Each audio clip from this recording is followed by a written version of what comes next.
ஏங்க அன்னைக்கு நம்ம செஞ்ச செட்டை பாப்பாவோட ஸ்கூல்ல எஜிபிஷனுக்காக வச்சிருக்காங்க. வாங்க போய் பார்த்துட்டு வரலாம். ஓகே வா போலாம். இங்க இருந்து நாங்க பிரணீதா ஸ்கூலுக்கு போயிட்டோம். என்ட்ரன்ஸ்லயே பாத்தீங்கன்னா போர்டு வச்சிருந்தாங்க. அவங்க ஸ்கூல்ல வந்து சயின்ஸ் ஃபேர் நடக்குது. தீம் வந்து எர்த் சயின்ஸ்னு கொடுத்திருந்தாங்க. அங்க இருந்து அப்படியே உள்ள போனா சீனியர் கிட்ஸ் வந்து நிறைய ப்ராஜெக்ட் எர்த் சம்பந்தமா பண்ணியிருந்தாங்க. அங்க போயிட்டு வரிசையா நம்ம குழந்தைங்களை பார்க்கும்போது அவங்க ப்ராஜெக்ட பத்தி எக்ஸ்பிளைன் பண்ணிட்டு இருந்தாங்க. அங்க நம்ம தான் பெரிய ப்ராஜெக்ட் பண்ணியிருக்கோம்னு பார்த்தா mining and minerals land slide the earth revolution சூப்பரா பண்ணியிருந்தாங்க.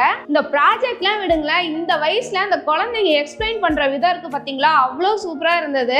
அந்த வயசுல நம்மளாம் ஸ்கூல் கூட போயிருக்க மாட்டோம். இந்த ஏஜுக்கு அந்த குழந்தைங்க அந்த ப்ராஜெக்ட பத்தி அவ்வளோ தெளிவா வந்து எக்ஸ்பிளைன் கொடுத்தாங்க. சீனியர் கிட்ஸ் முடிச்சுட்டு அப்படியே ஜூனியர் கிட்ஸ் போனா பிரணீதா வந்து என்ட்ரன்ஸ்ல இருந்து எங்களை பார்த்து சிரிச்சா. அங்கேயும் குழந்தைங்க அவங்களுக்கு ஏத்த மாதிரி ப்ராஜெக்ட் வந்து நிறைய பண்ணியிருந்தாங்க. பிரணீதாவும் எக்ஸ்பிளைன் பண்ணா, அதை கேளுங்க. பிரணீதா ஸ்கூல்ல சயின்ஸ் ஃபேர் வந்து சூப்பரா பண்ணியிருந்தாங்க. ஒவ்வொரு ப்ராஜெக்டோட எக்ஸ்பிளனேஷனும் பின்னாடி கொடுத்திருந்தாங்க.